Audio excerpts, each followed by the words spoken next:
will we do now? Now we must remain in the house that gets hit by the food and clean the environment.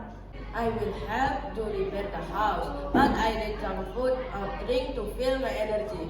I will cook for the father's team. Nice!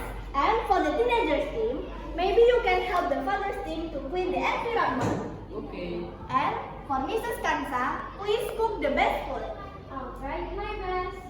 Okay, now let's go.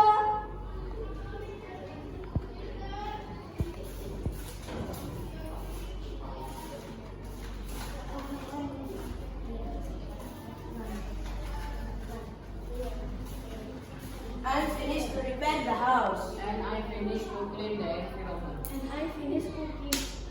Okay, the activity already ended.